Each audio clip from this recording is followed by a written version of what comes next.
Israel and Iran are once again facing one another down. Blatant Israeli attacks on Iranian targets inside Syria are leaving some wondering what it would take for the two countries to go to war.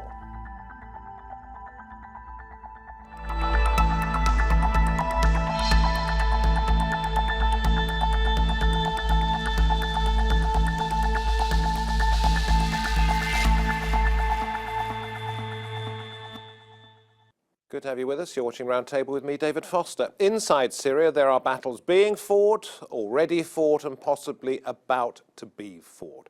It is the possibles that we look at today and whether an Iran-Israel confrontation could spread beyond Syrian borders. So what will happen when Israel's ally, America, withdraws from Syria?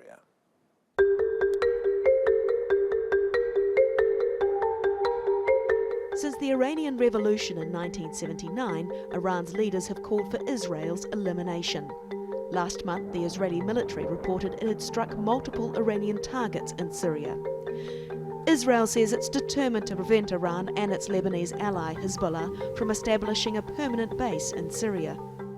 Prime Minister Benjamin Netanyahu said Iran had crossed a red line and bombardment in Syria was a consequence.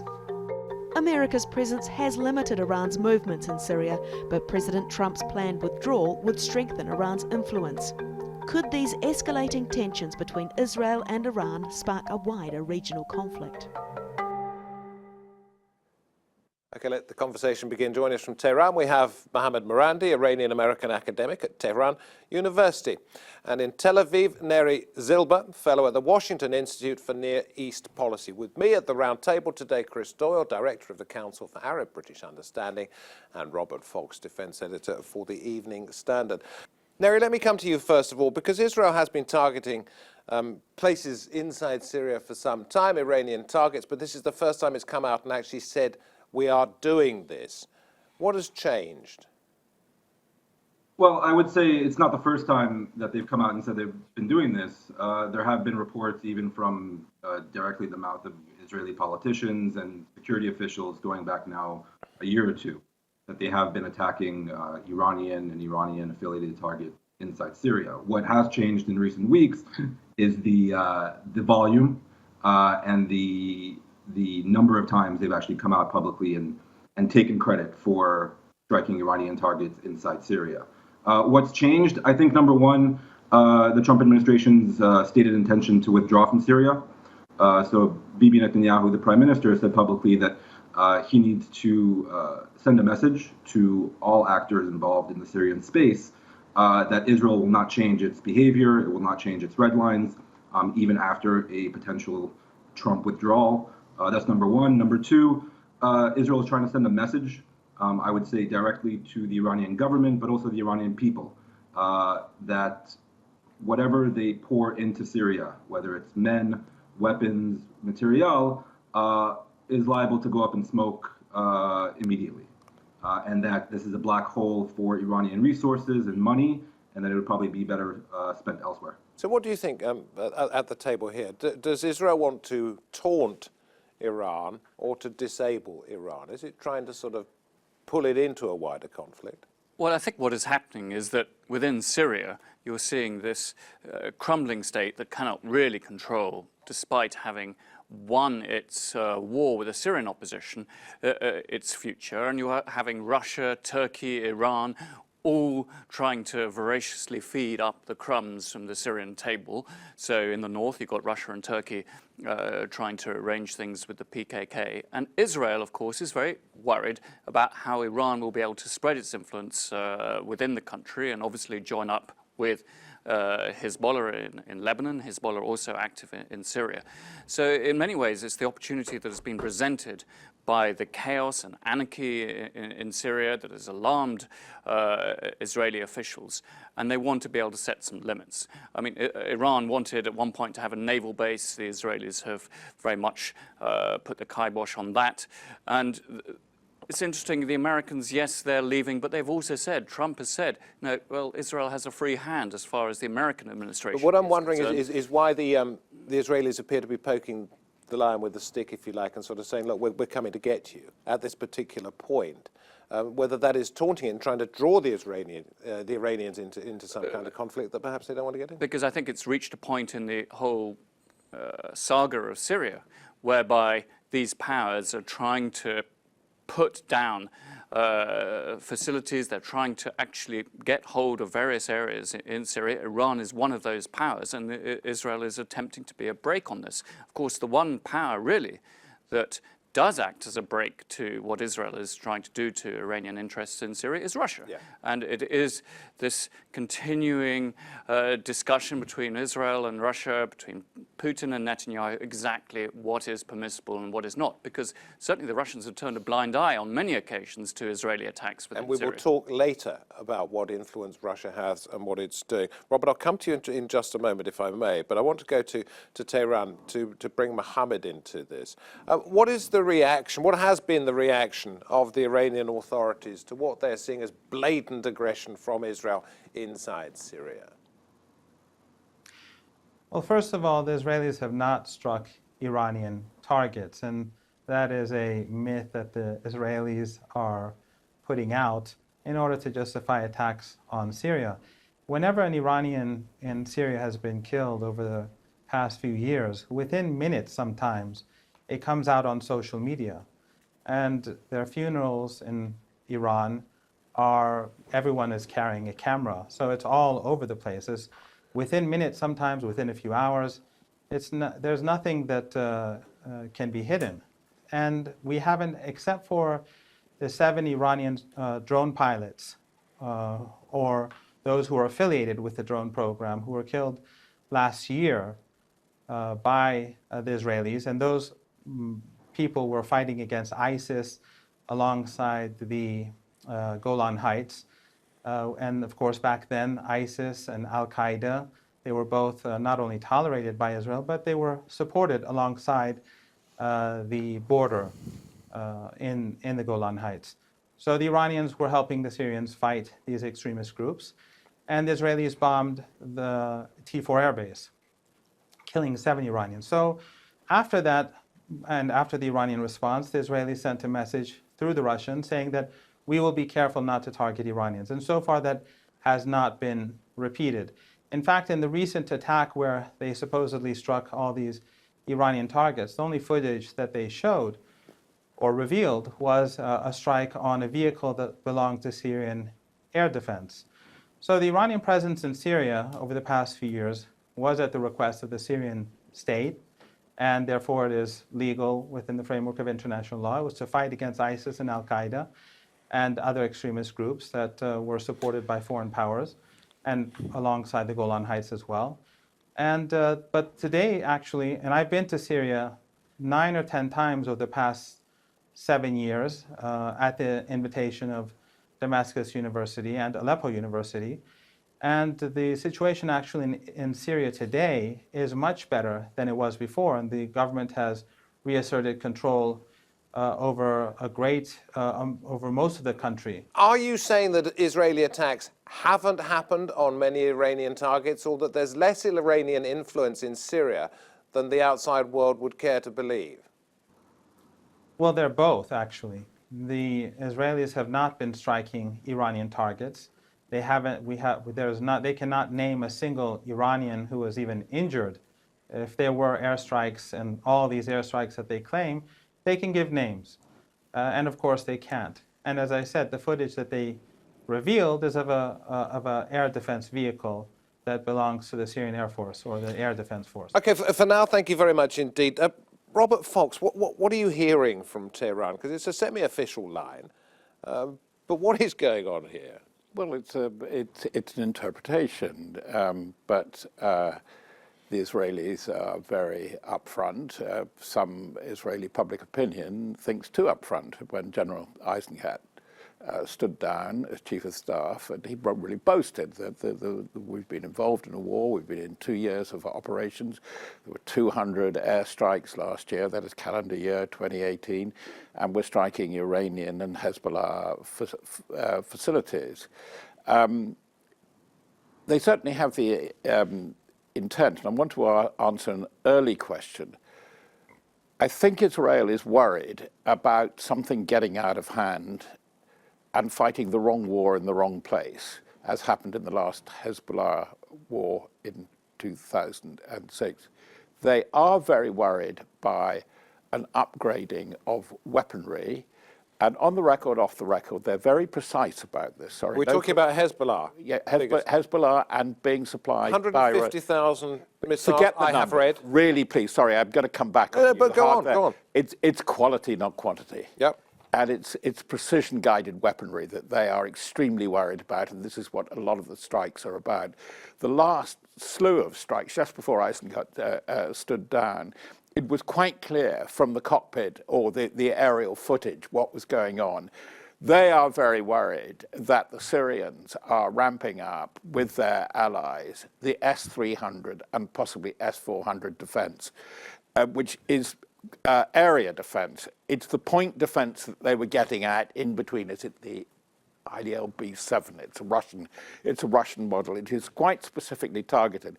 But generically, there's another thing that it's not only you get from Israel. Worry is that Iran has helped with Hezbollah to build a parallel Shia-based military organization that can back the Syrian forces, including a shadow Syrian Hezbollah, and they're doing most of the work. Can I try and distill this? We're talking about southern Lebanon for Hezbollah per se, a Syrian Hezbollah. No, yeah, because Hezbollah has been very present in Syria. And then across the border in Syria, you have another area of. And Israel doesn't want to get drawn into a conflict with people who have what you consider to be now smarter weapons than they used to have. It's the smartness. Yeah, it's the smartness. And they have, what, 30,000 plus fighters.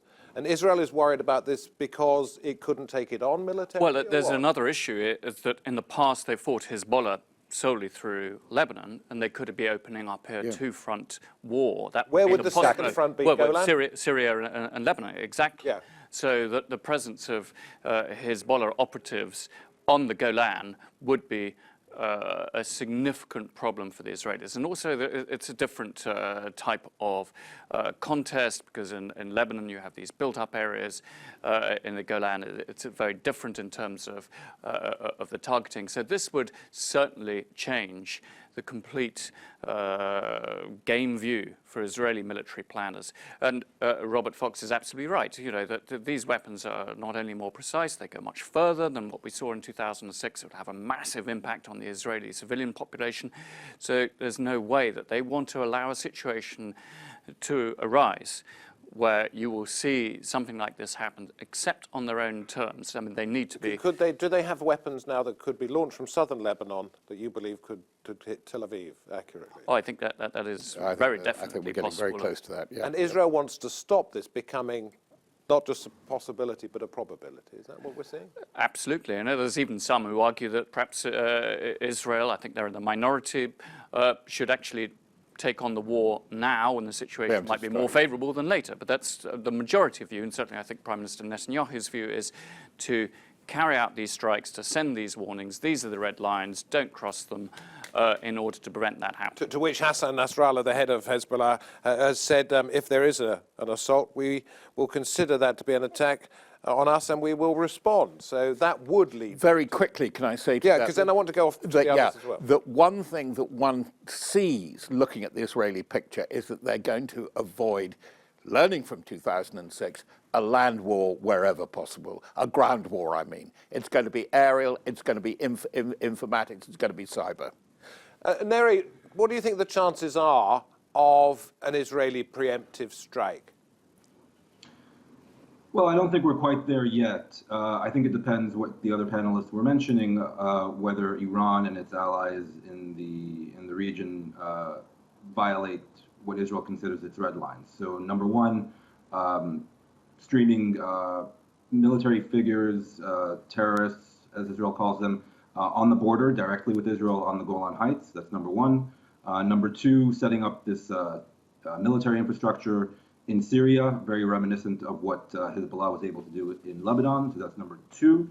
And then number three, to transfer via Syria into Lebanon higher quality and more precise weapons that Hezbollah can use against Israel. So broadly speaking, those are the three red lines. And what Israel has been trying to do over the in recent years is to forestall that happening. So now, I'm expecting a particular reaction from Tehran when I put this point to them, and Mohammad, I will come to you in just a second. But does Israel, Neri, think that this is already happening? Each one of those 3 points. No. Israel says it publicly, Iran isn't where it wanted to be in terms of its force buildup in Syria vis-a-vis Israel. It hasn't. The one concern remaining is really the precision, what they call the GPS kits that are being manufactured and then installed into Hezbollah and others' rocket arsenals, making them more precise and, as was mentioned earlier, more lethal. That, I would argue, is a red line, and that's what the IDF and others here in Israel are really taking a closer look at. So let's go to Tehran and ask Mohammad Marandi. I know you don't speak on behalf of the Iranian government, but you're aware of what is being thought. Are the authorities there trying to channel more arms, more precise weaponry through southern Syria into southern Lebanon to arm the 30,000 plus Hezbollah fighters that are there with a view to taking on Israel? In any sense, is this something that you think might be being considered or is actually happening? Well, I don't know how weapons get inside Lebanon and what the routes are, but without a doubt, the Iranians, the Syrians, and the Lebanese, when they see Israeli airplanes flying over Lebanon on a daily basis, violating their airspace, Israeli drones flying over Lebanon on a daily basis, and the fact that Israel, the regime, occupied half of Lebanon just a couple of decades ago and were expelled in 2000 by the resistance, it's obvious that they have a strong incentive to have a capable defense in the face of the Israeli regime. In Syria, the Israelis were helping the militants. They've recently admitted that, alongside the extremists, alongside their border. And their border is actually the occupied Golan Heights. The Golan Heights, according to international law, belong to Syria. So it's not the Israelis who are the victims.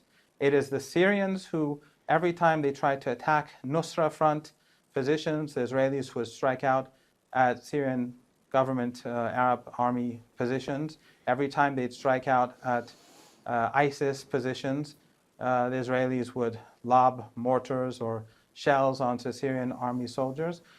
And the Israeli regime repeatedly carries out airstrikes on Syria. So instead of making Israel look like a victim, I think we have to look at it from the other side of the equation. The other side feels that this is an sorry to aggressive interrupt, regime. but I sort of get the picture that the Syrians and the Iranians may well feel themselves to be under attack, and therefore anything they do in response to that could be justified, even if that is perhaps moving weaponry to Hezbollah, even though there's no knowledge of that happening at the moment. I sort of get the picture. I wanted to talk about Russia. In other words, how can this be prevented from escalating?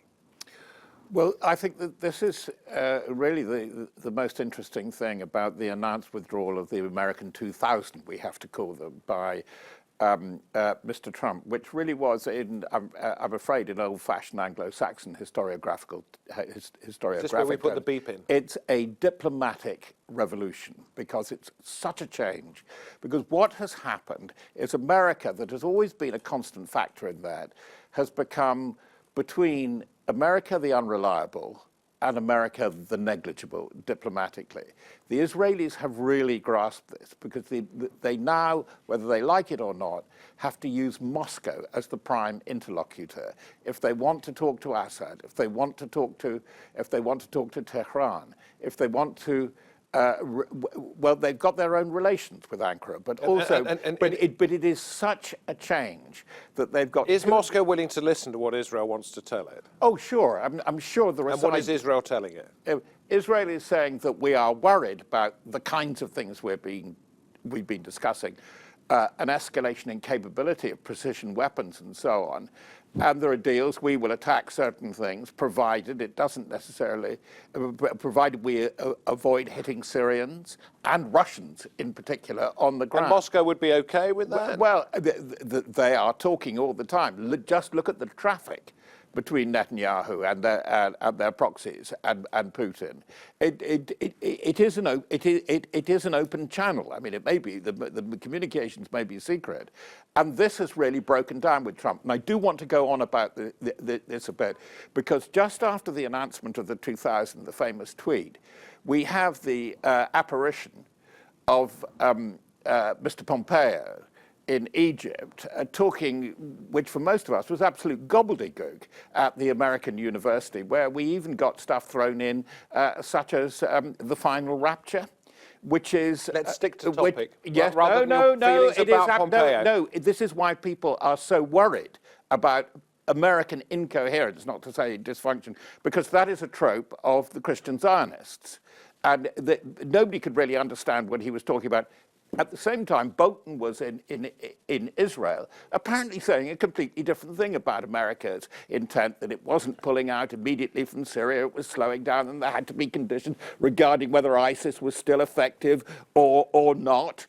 And so it went on. And then they go on to Ankara, and I don't blame Mr. Erdogan. He was utterly confused. Who was speaking for American policy? And it seems neither Russia Trump is the one person to whom you can take your problems, whether it be Iran, whether it be Syria, or whether it be Israel.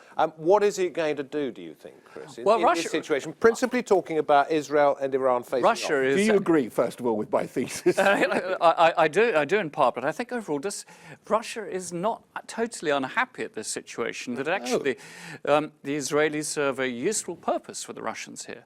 That Russia itself wants to be the kingpin within Syria. It wants to be the one that essentially oversees the future political settlement of Syria, and that when Israel comes in and hits Iranian or Iranian-affiliated targets, it actually is setting back its chief rival.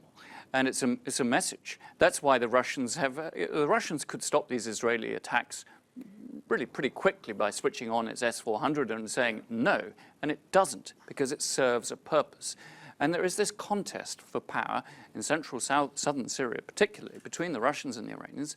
And it was very noticeable. If you go back almost a year ago now to when you had the American missile strikes, the Russian line was, it's only us, Russia, not Iran, that can defend you, the Syrian regime, against these missiles. And remember that. We are ultimately your guarantor, not the Iranians. So in this sort of contest of wills, Israel does serve this purpose. However, let's be... We don't have an awful lot of time left.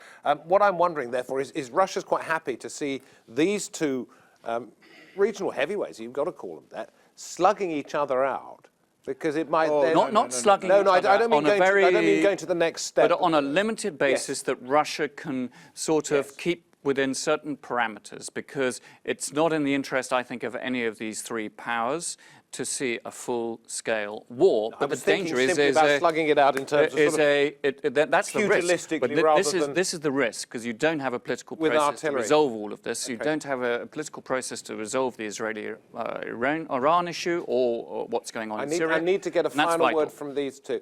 Mohammad, you've heard the gentleman at the table's theory about what Russia is doing and how it's playing with both Israel and Iran. What's going to stop it getting out of hand?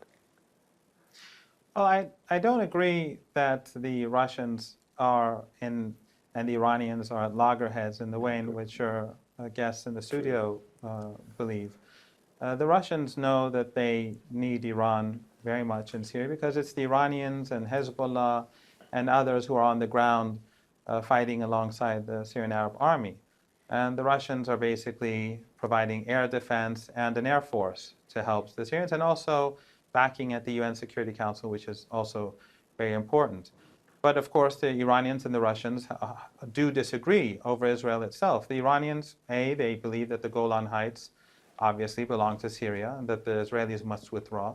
But Iran is not looking to initiate any conflict with the regime, although, as you pointed out, the Iranians don't accept the legitimacy of Israel. Yeah. This is a myth in the West. Mohammad, I'm going to have to stop you there again and edit. I want to give mistranslation of Iran's position. Iran's position is that Israel is an apartheid state. Neri, is this going to get out of hand? Well, I'm going to surprise you and agree with my friend from Tehran. I think the Russians understand that they need Iran and its proxies on the ground in Syria. Russia has an air force there, but no real ground forces. So I don't buy into the thesis that Iran and Russia have necessarily competing interests inside Syria and with regard to the future of the Assad regime. I will say that Israel has put a lot of eggs in the Putin basket, so to speak, and that might be a misplaced faith. That ultimately Russia does have more influence, I would argue, these days in Syria than Mr. Trump. And it's a question of how far Putin wants to hold back the Iranians, as Israel requests, and how much leeway it allows Mr. Netanyahu vis-a-vis the airstrikes in Syria. Sometimes I wish we had a great deal more time. On other occasions, I wish we didn't have quite as much time. But this is one of those where I think we could have gone on talking usefully for a great deal more. Listen, thank you very much in London. Thank you in Tehran. Thank you in Tel Aviv. And thank you very much for watching. It's been Roundtable. It's been my pleasure. I'm David Foster. Hope to have your company next time.